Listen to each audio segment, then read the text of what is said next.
નમસ્કાર, શો ટાઈમમાં આપનું સ્વાગત છે. ભાવનગરના કુંભારવાડા વિસ્તારમાંથી ભાલના ખેતાખાટલી ગામ સુધીની માતાજીની પગપાળા ધૂનનું આયોજન કરવામાં આવ્યું હતું.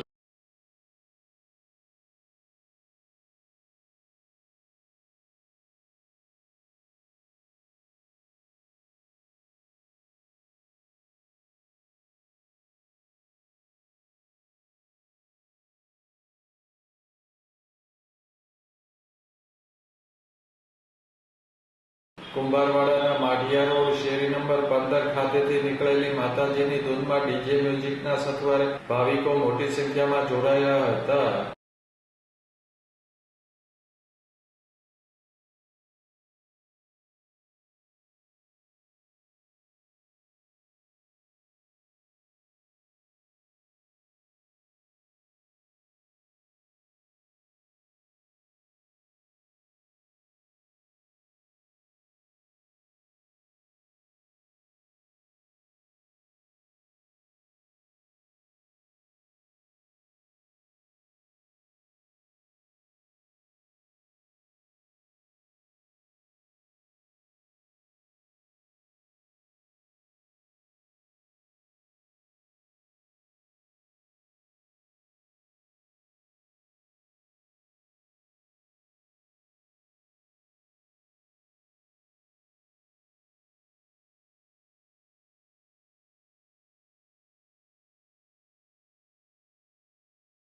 ભાવિકો પગપાળા ખેતાખાટલી ગામમાં આવેલ ભોજાણી મેલડી માતાજીના મંદિરે પહોંચ્યા હતા અને માતાજીના દર્શન કરી પ્રસાદનો લાભ લીધો હતો.